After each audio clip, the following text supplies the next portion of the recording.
Welcome to our News You Can Use annual update on the ACRL Academic Library Trends and Statistics Survey. As members of the ACRL Academic Library Trends and Statistics Survey Editorial Board, we are pleased to be with you here today. My name is Janine A. Kuntz, and I am the Instruction and Social Sciences Librarian at Wheaton College in Massachusetts.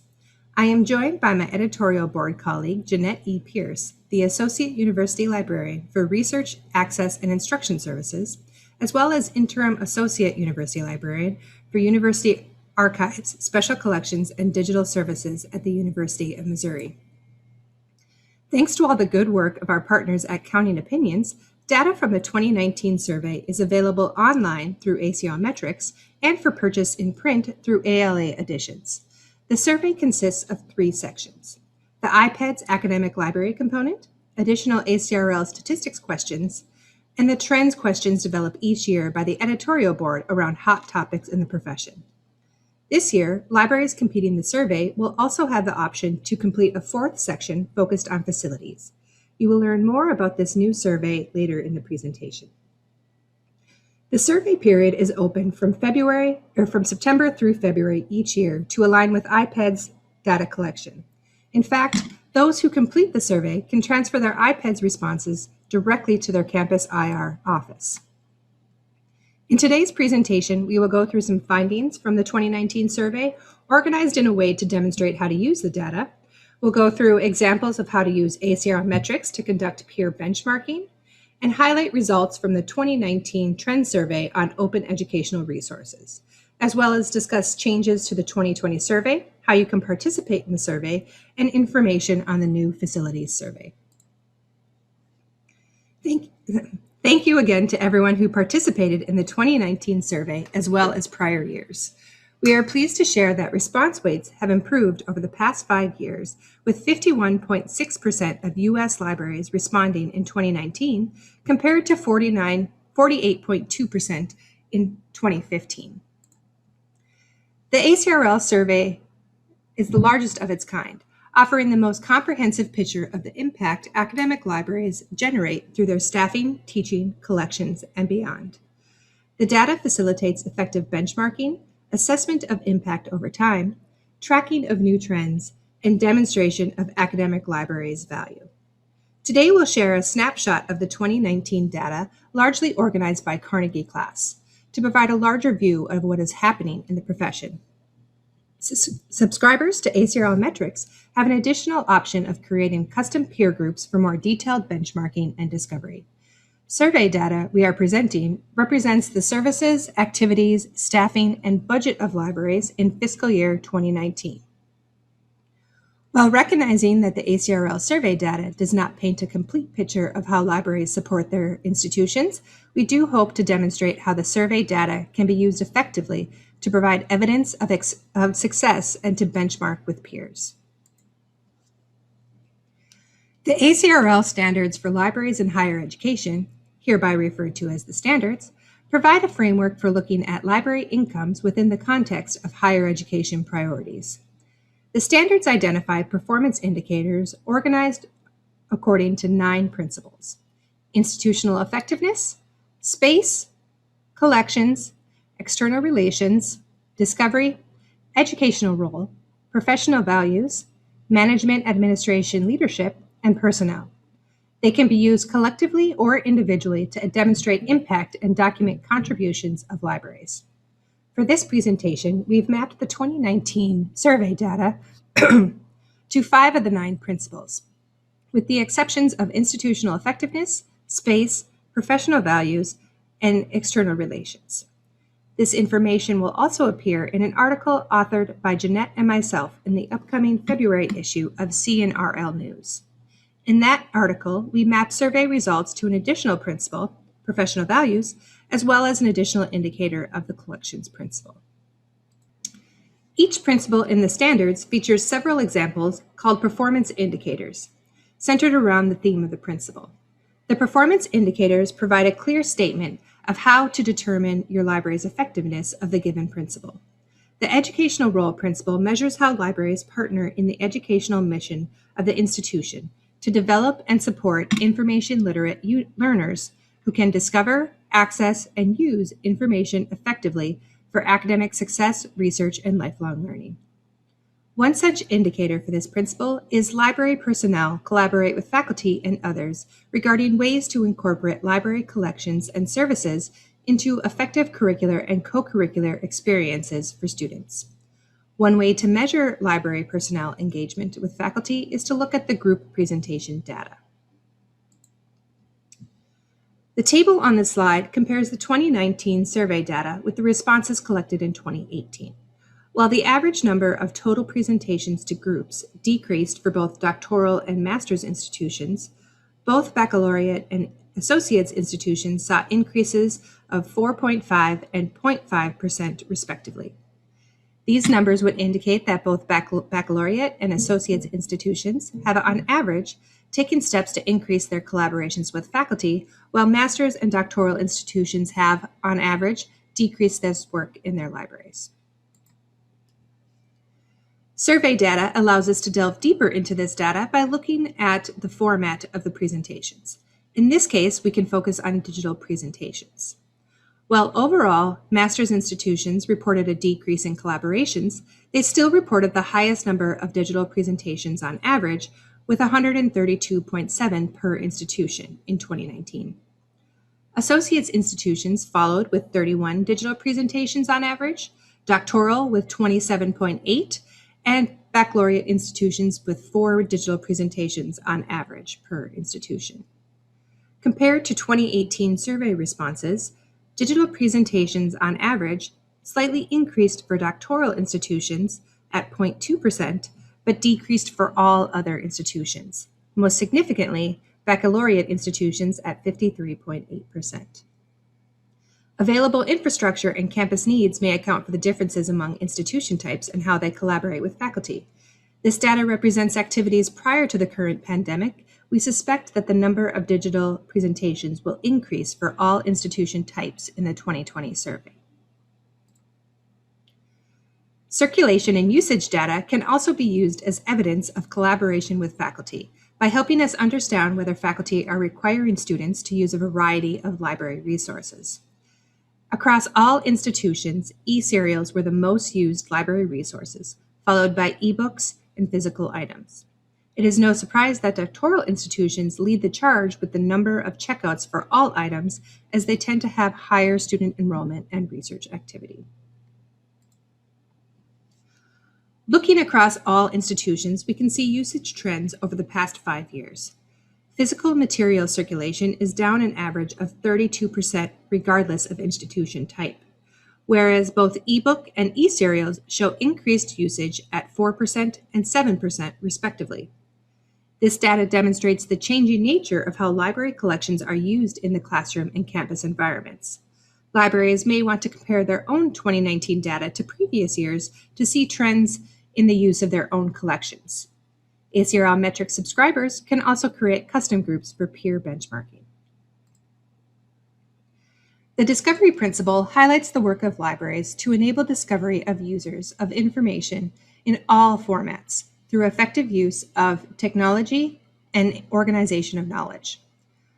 Looking at the number of reference transactions and consultations can speak to performance indicator 4.6, which asks libraries to provide evidence that the library provides one-on-one assistance through multiple platforms to help users find information. Separated into 3 groups, reference data highlights the one-on-one work of library staff.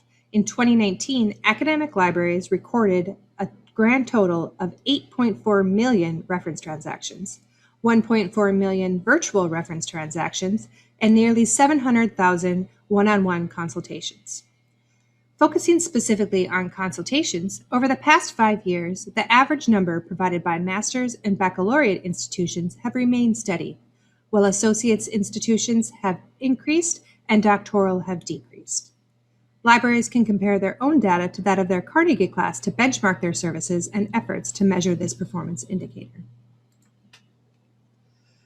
With respect to collections, libraries are asked to provide evidence that they provide access to collections sufficient in quality, depth, diversity, format, and currency to support the research and teaching missions of the institution.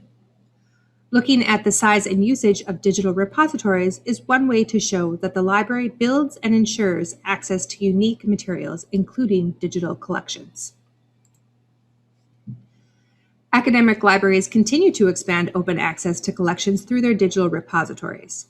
Academic libraries across all Carnegie classes reported hosting an astonishing 29.3 million items in local digital repositories in 2019. Doctoral institutions again lead the charge, hosting 24.9 million items, followed by masters with 2.9 million, baccalaureate institutions with 1.3, and associates with nearly 140,000. The hard work of digitization is paying off. Academic libraries reported 493 million uses of their digital repository items in 2019. Although this is slightly down from 2018, it still reflects a 40% increase from item usage reported in 2015. While staffing, infrastructure, and campus needs largely play a role in this work, libraries can compare their own data to their Carnegie class, or, as an ACRL metric subscriber, a custom peer group for benchmarking their own institution's activities. The Management, Administration, and Leadership Principle measures how library leaders engage in internal and campus decision-making to inform resource allocation to meet the library's mission effectively and efficiently. Looking at consortial expenditures is an easy way to demonstrate that the library partners with multiple institutions, such as collections consortia, to increase cost effectiveness and to expand access to collections. In response to survey feedback, ACRL began asking libraries to report dollar amounts for external contributions from consortia in 2018. This new data can help illustrate how academic libraries partnered to increase cost effectiveness and expand access to collections. The total amount consortia paid for physical resources in 2019 was just over $23 million, while the total amount for electronic resources was an extraordinary $73.3 million. Altogether, external bodies paid a grand total of $96.9 million on behalf of academic libraries. The average expenditure for doctoral institutions is just under $200,000.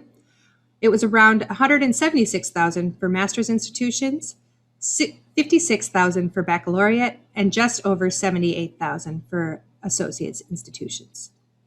Aside from baccalaureate institutions, all libraries reported an increase in their external contributions for electronic materials from 2018 to 2019.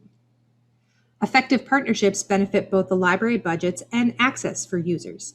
Benchmarking against a library's Carnegie class or custom peer group would be beneficial in measuring this work.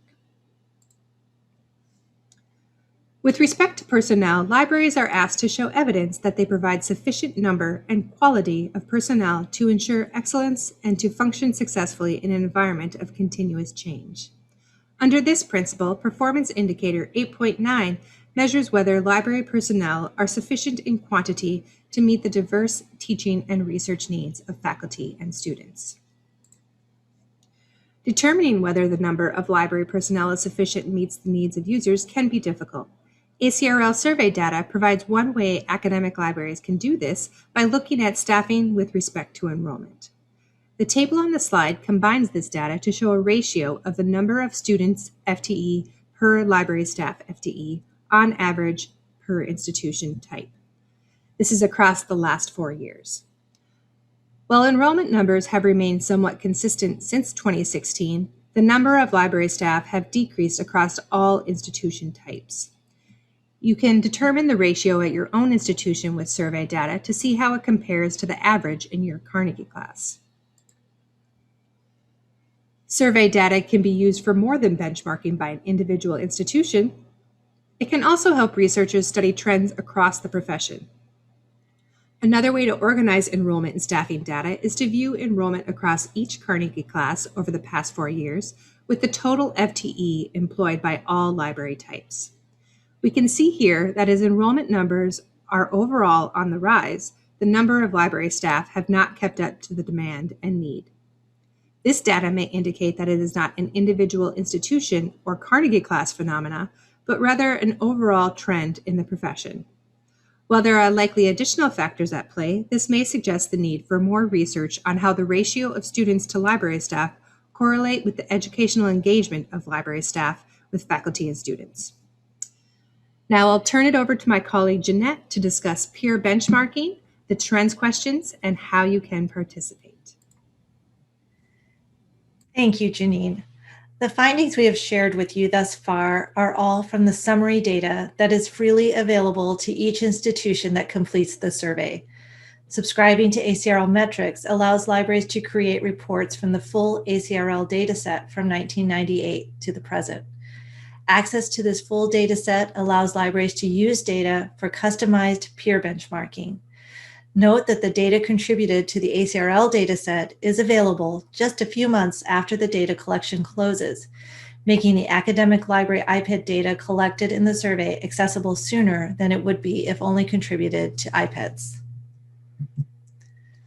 As an example, this table looks at the University of Missouri operating expenditures per student FTE benchmarked against 3 of our SEC institutional peers with similar FTE. I could choose to create additional tables to compare service statistics, collection expenditures, total budget, or staffing numbers. While most of the survey questions remain the same each year, the trends section offers an opportunity to gather additional data on a selected topic. The editorial board discusses survey feedback and looks at current trends in the profession to determine a topic for trends questions. The board then develops a set of questions, often seeking input from relevant ACRL committees or the ACRL Board of Directors. These trends questions offer a deeper look at how libraries are investing in a particular service or activity and can provide the editorial board with insight on new questions to be added to the survey. This slide shares some of the trends topics from recent years. For the 2020 survey, which is currently open, the questions focus on support for equity, diversity, and inclusion. I'd like to stress that trends questions are designed to have a low burden of response and can be easily answered by survey responders. The 2019 Trends Survey focused on academic library engagement with open educational resources, hereby referred to as OER. Nearly half of the 1,516 U.S. libraries responding reported an OER initiative at their institution, with 12 estimating that OER had saved students at their institution more than $1 million the previous fiscal year. Associate degree granting institutions reported the highest percentage of OER initiatives at 62%, followed by doctoral institutions at 55%, master's institutions at 42%, and baccalaureate institutions at 31%. The most common OER-related activities included creating subject guides or other educational materials, searching for quality OER for faculty, advocating for library inclusion in OER activities on campus, and training faculty and staff on OER. Almost half of libraries reporting OER initiatives have one staff person dedicated to OER, while the remaining half rely on multiple individuals to support this work. The OER trends data can be easily aligned with the ACRL standards for academic libraries in higher education in support of several of the principles. For example, the principle of institutional effectiveness includes performance indicator 1.6, that the library contributes to student recruitment, retention, time to degree, and academic success, which are all rationales for OER initiatives. The principle of professional values, performance indicator 2.6, asks how the library engages in collaborations both on campus and across institutional boundaries, which is highly relevant to the work of OER.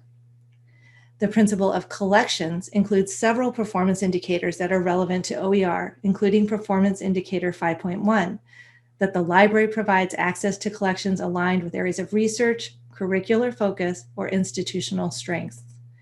Indicator 5.2, that the library provides collections that incorporate resources in a variety of formats, accessible virtually and physically. And performance indicator 5.3, that the library builds and ensures access to unique materials, including digital collections. The editorial board encourages librarians and researchers to use survey data to benchmark resources and activities and to better understand trends across the profession.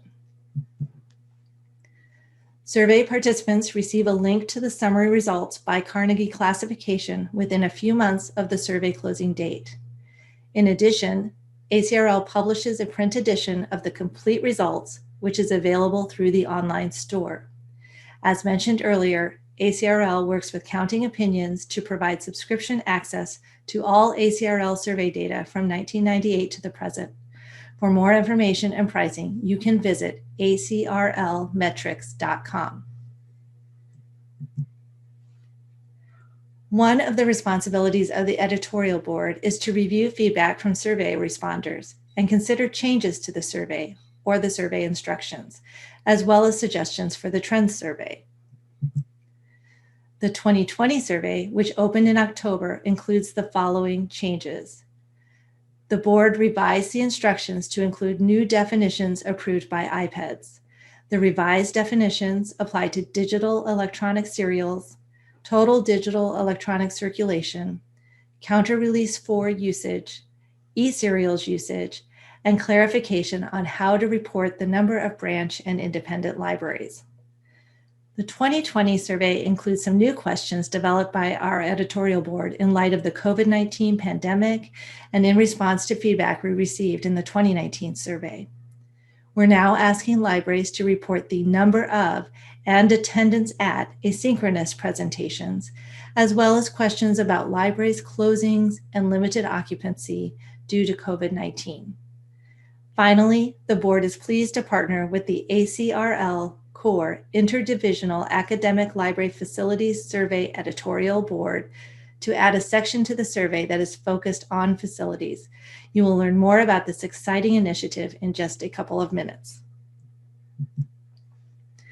As mentioned by Janine, the ACRL survey is the largest of its kind. Collecting the requested data enables academic libraries to develop a thorough overview of their investments and contributions at a national level. The data facilitates effective peer benchmarking, assessment of impact over time, tracking of new trends, and demonstration of academic libraries' value. We hope every academic library that submits data to IPEDS as part of their federal requirement will submit the same data to ACRL. This will make the ACRL survey results more representative of and more beneficial to the academic library community. We want to stress that the ACRL survey asks every library question required by IPEDS, with instructions and definitions aligned since 2015. If your library completes and submits the ACRL survey before completing IPEDS, you can receive a text file that can be used to submit the required IPEDS responses to your authorized institutional key holder for IPEDS. This makes submitting IPEDS data faster and more straightforward. Further, the ACRL survey results are available quickly, typically 3 months after the survey closes. So, how can you ensure that your library participates in the 2020 survey? The 2020 survey collects data for July 1st, 2019 through June 30th, 2020. The survey launched in October 2020 and will close on February 28th, 2021. Requests to participate were sent to established contacts, often the dean or director of the library. The editorial board adds new institutions to the contact list each year. If your institution has not been contacted, please let us know by sending an email to acrlsupport@countingopinions.com or by calling the 1-800 number on our slide. For detailed information about the survey, please visit our editorial board survey information guide linked from the slide. Finally, I want to thank all those institutions that have already submitted data for 2020 and those that are still preparing data to submit by February 28th. Janine and I have referenced the work of the ACRL Academic Library Trends and Statistics Survey Editorial Board throughout our presentation. The editorial board has oversight responsibility for ACRL's annual Academic Library Trends and Statistics Survey, including the development of an annual questionnaire on current trends or issues. The editorial board also develops materials, publicizing and encouraging libraries to participate in the survey. The board represents ACRL on the ANSI-NISO Z39.7 Standing Committee and has representation on the ALA, ACRL, ARL task force that works with the federal government to make changes to the IPED's academic library component. If you are responsible for providing data to the survey, or if you just have a passion for library data, you may want to consider serving on the editorial board. You can influence how our instructions and questions evolve over time and how we share this information with the profession.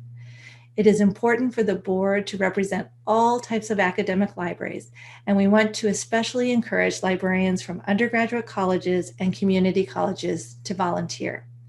Follow the links on our slide for more information about the board and how to volunteer.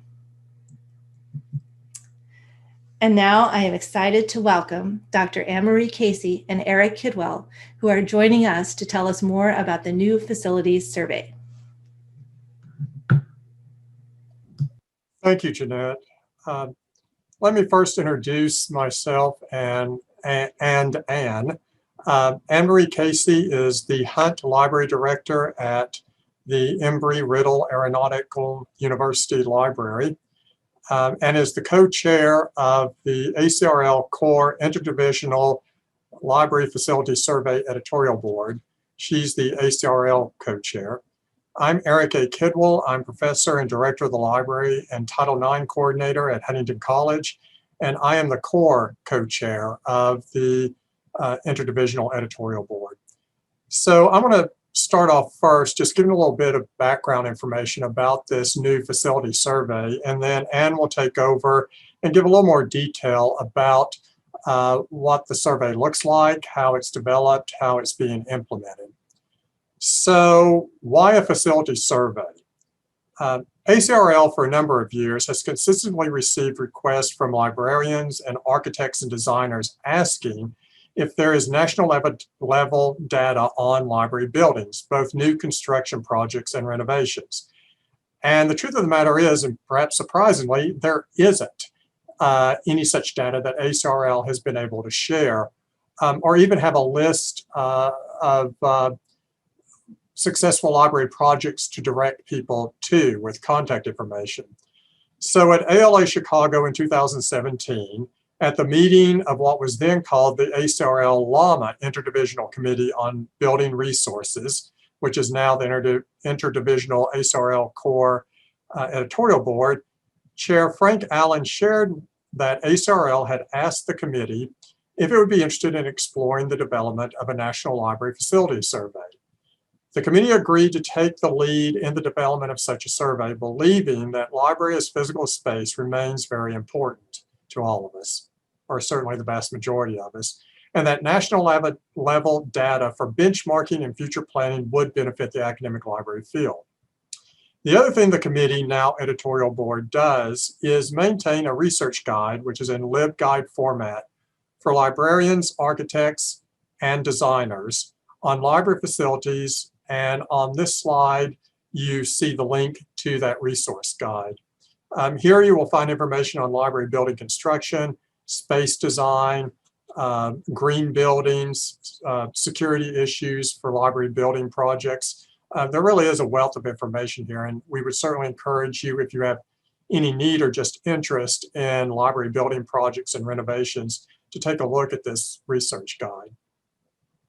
So, once the committee decided to take on the task of developing a national level survey, what happened? Well, first, a proposal was sent to the ACRL board for a facility survey, and it was approved at Midwinter 2018. The survey development was funded. The interdivisional committee transitioned into an editorial board. And then the basic survey was field tested and refined. I say basic survey because actually we're looking at a three-part survey, or a series of 3 surveys, however you want to look at it. The first part, or the first survey, will be used to collect your kind of typical benchmarking data, information on seating, square footage, things of that nature. And that's the one that is ready to be released now. Part 2, or survey number 2, will seek to gather information on new library building construction projects, redesigns, renovations. Then the third survey will be used to solicit information or ideas on trends that are being seen or foreseen with library building projects and design in the academic library field. So now I'm going to turn it over to Anne, who's going to talk a little bit more about the current development of these surveys and our calendar for release of all 3 of the surveys. Anne? Thank you, Eric. I'm going to just dive in a little bit deeper onto what we're doing with all 3 of the surveys. So as Eric said, that first survey is going to be collecting benchmarking data. And in particular, what we're going to be collecting is information on the space as it is configured now normally. And I emphasize normally because we're looking for information exclusive of changes made temporarily to accommodate COVID-19.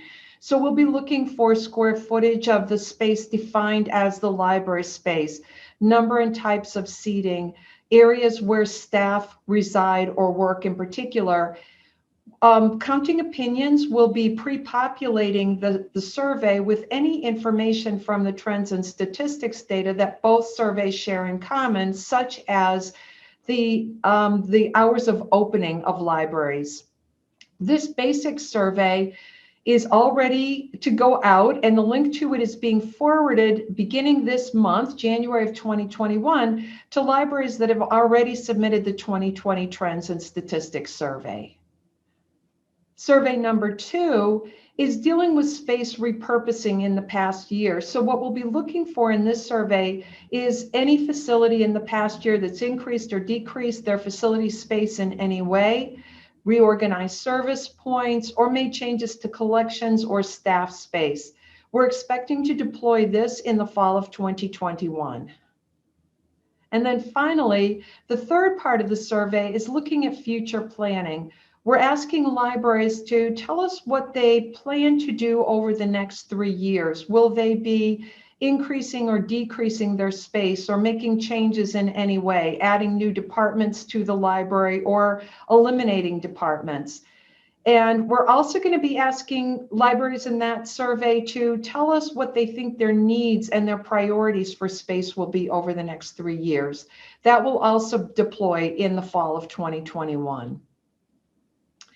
So we'll be sharing our data through ACRL metrics, and that the data for this original survey, the basic survey going out in January of this year, will be available by early summer of 2021.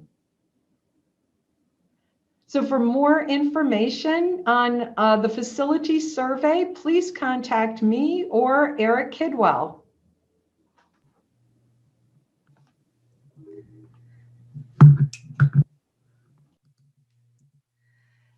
Thank you, Anne and Eric. I am personally very excited that ACRL is launching a facility survey and look forward to seeing the data collected later this year.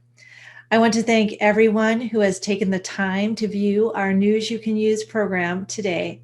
If you have questions about the survey or the editorial board, please email either Janine or me and we'll get back to you. Thank you again for attending.